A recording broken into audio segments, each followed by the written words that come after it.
வீடியோக்குள்ளே போகிறக்கு முன்னாடி this video sponsor by mod shopping app. இந்த ஆப் ப்ளே ஸ்டோரில் அவைலபிளாக இருக்குது. இன்ஸ்டால் பண்ணிவிட்டு உங்களுக்கு வீட்டுக்கு தேவையான பொருட்களை வாங்கிக்கலாம். லிங்க் டிஸ்கிரிப்ஷனில் இருக்க, மறக்காமல் செக் பண்ணி பாருங்கள். வீடியோக்குள்ளே போகிறக்கு முன்னாடி this video sponsor by mod shopping app. இந்த ஆப் ப்ளே ஸ்டோரில் அவைலபிளாக இருக்குது. இன்ஸ்டால் பண்ணிவிட்டு உங்களுக்கு வீட்டுக்கு தேவையான பொருட்களை வாங்கிக்கலாம். லிங்க் டிஸ்கிரிப்ஷனில் இருக்க, மறக்காமல் செக் பண்ணி பாருங்கள். இது 70% கோகோ கொண்ட கருப்பு சாக்லேட் மற்றும் முழு பசும் பால் கொண்ட பால். அவரின் தந்தை அவனை ஆரோக்கிய சாக்லேட்டாக மாற்ற விரும்புகிறார். என் மகனே, நீ என்னை போலவே இருக்க வேண்டும். நான் பல ஆன்டி ஆக்சிடென்ட் கொண்டிருக்கிறேன். எனக்கு மூலிகைகள் கூட சமமில்லை. கிரேப்ரூட் பற்றி தெரியுமா? அதை முத்தமிடு. அவன் தனது தாயின் மகன். உன் இதயத்தை பாதுகாப்பாக வைத்துக்கொள். அமைதியாக இரு என் ராஜா. உன் இதய நோய் அபாயத்தை நான் 57% குறைத்து விடுவேன். கொலஸ்டராலை ஒழுங்குபடுத்த கற்றுக்கொள். நல்லதை உயர்த்தவும் கெட்டதை குறைக்கவும் என்னை போலவே.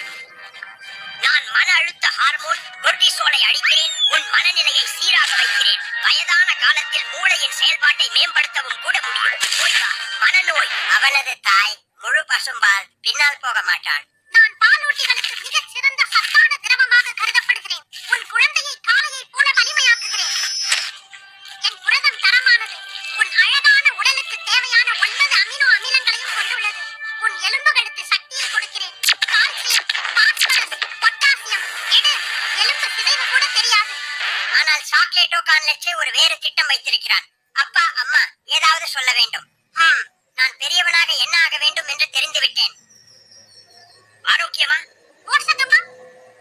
இல்லை. எனக்கு விருப்பம். மக்களை குண்டாக்க வேண்டும் என்று எனக்கு விருப்பம். என்ன? மக்களை குண்டாக்க? நீ என்ன சொல்றே? உனக்கு என்ன ஆயிற்று? சர்க்கரையுடன் நட்பு? அது நல்லதா? நாம் என்ன தவறு செய்தோம்? நீங்கள் என்ன தவறு செய்தீர்கள்? அமைதியா இரு கண்ணே. உன் அம்மா என்ன செய்யறேன்னு பாரு. பாட்டி பசு இதை தெரிஞ்சா அவங்க கண்ணு பிதுங்கிடுவாங்க. அடடா, உன் லேபிள் பாத்தியா மகளே? ஒவ்வொரு கப்பிலும் 12 கிராம் சர்க்கரை இருக்கு. அந்த சர்க்கரையின் எல்லாமே உன் உடம்புல எங்கே போகும்னு நினைக்கிறேன். நீயும் சுத்த சாக்லேட் மாதிரி நடிக்காதே. அப்பா, பாப்பாட்டாகாவோ. சர்க்கரை இல்லாம உன்னை யாரும் சாப்பிட மாட்டாங்க ஆளே. நம்மளையே ஏமாத்தாதே. குழந்தைய சும்மா விடு. அருமை. உங்களுக்கு நன்றி காகாவோ தாத்தா. ஐயோ, கவலைப்படாதே மகனே. இப்போ போய் உலகத்தை கொஞ்சம் குண்டாகவும் சந்தோஷமாகவும் ஆக்கு. நான் கிளம்புறேன். ஒரு நாள் உங்களுக்கு அடிவயிற்றில் கொழுப்பு சேரும் போது உங்களுக்கு ஒரு செய்தி அனுப்புவேன். உங்களை நேசிக்கிறேன். பை. அடடா, ரொம்ப அழகு. தயவு செய்து எந்த சர்க்கரையோடு சேர்ந்து கலக்காதீர்கள் என்று கேட்டுக்கொள்கிறேன். நீங்கள் பார்க்கிறதை விரும்பினால் சேனலுக்கு சப்ஸ்கிரைப் பண்ணுங்கள். நீங்கள் விரும்பாவிட்டாலும் கூட சப்ஸ்கிரைப் பண்ணுங்க.